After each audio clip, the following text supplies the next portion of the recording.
Hi friends, welcome back to smiley shiny channel. ఇవాళ మరొక కొత్త వీడియోతో అయితే మీ ముందుకు వచ్చానండి. అది కూడా కొత్త వీడియో అంటుంది, బియ్యం చూపిస్తుంది ఏందా అనుకుంటున్నారా? సో ఇవైతే స్టోర్ బియ్యం అండి. మనకు స్టోర్లో ఇస్తారు కదా, రేషన్ బియ్యం అంటారు కదా. సో ఆ బియ్యం అండి, చూడండి ఎంత బాగున్నాయో. అసలు చాలామందికి అయితే రేషన్ బియ్యం గురించి తెలియక మార్కెట్లో అయితే చాలామంది అమ్మేస్తున్నారండి. సో ఆ బియ్యంలో ఉండే పోషకాలు ఏంటనేది అయితే మీకు ఈ విషయం అయితే చెప్తాను. రేషన్ బియ్యంలో ఇన్ని పోషకాలు ఉన్నాయా, ఈ విషయం తెలిస్తే వాటిని అస్సలు వదులుకోరండి మీరు. చాలామంది రేషన్ బియ్యాన్ని ఏంటంటే మార్కెట్లలో అమ్మేస్తూ ఉంటారు. మీరు కూడా అలా చేస్తున్నట్లయితే ఫ్రీగా వచ్చిన పోషకాలను కోల్పోయినట్లే అండి. ఎందుకంటే రేషన్ బియ్యంలో అన్ని ఆరోగ్య ప్రయోజనాలు ఉన్నాయన్నమాట. మరి ఇదే విషయాన్ని జాతీయ పోషకాహార సంస్థ కూడా మరోసారి కూడా స్పష్టమైతే చేసింది. పేదలకు ఆహారంగా మన ప్రభుత్వం అయితే రేషన్ బియ్యాన్ని అయితే పంపిణీ చేస్తుంది. అయితే అందరూ సన్న బియ్యానికి అలవాటు పడిపోయి చాలామంది రేషన్ బియ్యాన్ని తినకుండా పక్కన పడేస్తున్నారనమాట. సో మనకు బ్లాక్ మార్కెట్లోనే అంటే బయట 10 రూపాయల నుంచి 15 రూపాయల వరకు అయితే వాటిని అమ్మేస్తున్నారు.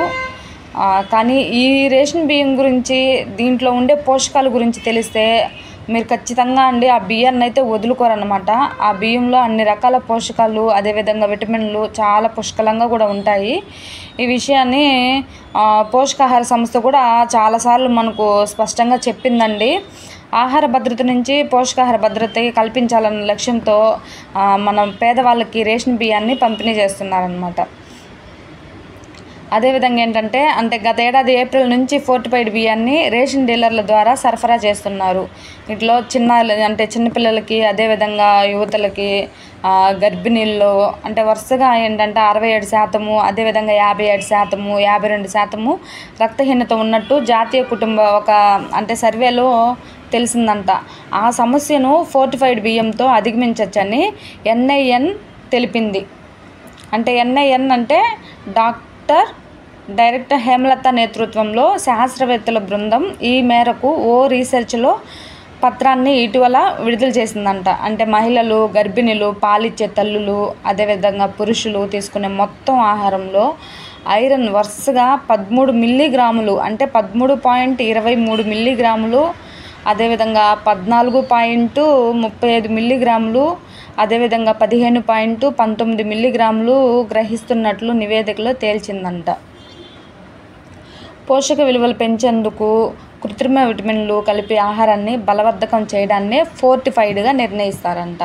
ఈ విధానంలో బియ్యాన్ని పిండిగా మార్చి దానికి iron, folic acid, vitamin B12 వంటి విటమిన్లు, పోషకాలు కలిపి ఆ పిండిని బియ్యం రూపంలో కెర్నల్స్గా మార్చుతారంట.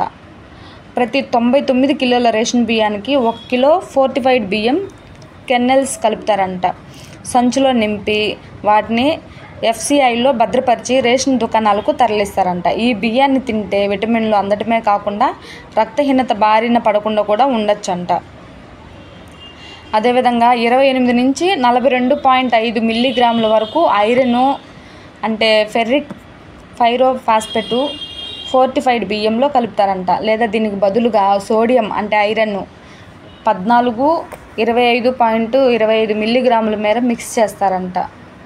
75.125 మిల్లీగ్రాముల వరకు ఫోలిక్ యాసిడ్ రేషన్ బియ్యంలో కలుపుతారంట. దీంతోపాటు విటమిన్ B12 కోసం హైడ్రాక్సైడ్, కోబాలమైన్ను ఇంతే మొత్తంలో మిక్స్ చేస్తారంట. అదనంగా zinc, vitamin A, thiamine, riboflavin, niacin, vitamin B6 పోషకాలు కలుపుతారంట.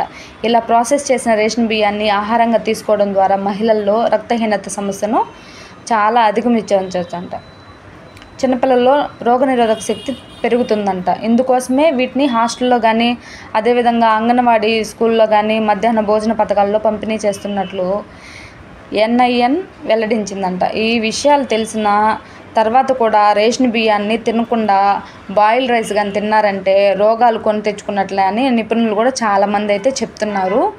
సో ఇదండి, స్టోర్ బియ్యం అయితే మనకు చాలా మంచిదండి. ఎందుకంటే వీటిలో చాలా పోషకాలు అయితే కలుపుతున్నారని ఆల్రెడీ మనకు NII ద్వారా మనకు నిర్ధారణ అయితే చేశారు. సో తెలిసిన వాళ్ళైతే, ఎందుకు మనము మసూరాలు అవి తింటున్నామండి, అది జస్ట్ మొత్తం పిప్పే అండి మనం తినేది. ఈ స్టోర్ బియ్యంలోనే మనకు చాలా అంటే ఆరోగ్యం సంబంధించింది చాలా పోషకాలు అంటే చాలా ఎక్కువ ఉన్నాయన్నమాట. అదేవిధంగా అంటే మసూరాలు మొలగొలుగులు అంటారు కదా, సో ఆ రైస్లో ఏంటి అంటే స్వీట్ కూడా ఎక్కువ ఉంటుందన్నమాట. సో ఆ బియ్యం తినడం వల్ల ఏంటంటే షుగర్ పేషెంట్లు కూడా షుగర్ అనేది చాలా ఎక్కువగా అయితే ఉంటుంది. అందుకని ఏంటంటే స్టోర్ బియ్యం తినడం వల్ల ఏంటంటే చాలా ఆరోగ్య సమస్యలు అయితే మనకు కుదుట పడతాయని చెప్తున్నారండి. సో మనకు తెలిసిన విషయమే కదా, అప్పుడు మనం ఇది పాటిస్తే చాలా ఆరోగ్యం మంచిది కదా. అంటే ఇప్పుడు మన ఆరోగ్యం మన చేతుల్లోనే అని అంటారు కదా పెద్దవాళ్ళు కూడా. సో మనకి ఈ విషయం తెలిసినా కూడా మనం ఎందుకు ఈ రైస్ తినట్లేదు, ఎందుకంటే ఇది వండంగానే మనకు జిగురుగా అంటుకుంటుంది కాబట్టి సో తినడానికి కూడా చాలామంది ఇబ్బందికరంగా ఫీల్ అవుతుంటారు అనమాట. కానీ నిజానికైతే వాస్తవం అయితే మనకు ఈ స్టోర్ బియ్యం తినడం వల్లే ఆరోగ్యం అయితే చాలా బాగుంటుందండి. సో ఆరోగ్యం గురించి తెలిసిన వాళ్ళైతే చాలా జాగ్రత్త పడతారు. సో ఈ వీడియో అయితే చూడండి, ఖచ్చితంగా స్టోర్ బియ్యం తినడానికి అయితే ట్రై చేయండి. మరొక కొత్త వీడియోతో అయితే మీ ముందుకు వస్తాను. Thanks for watching.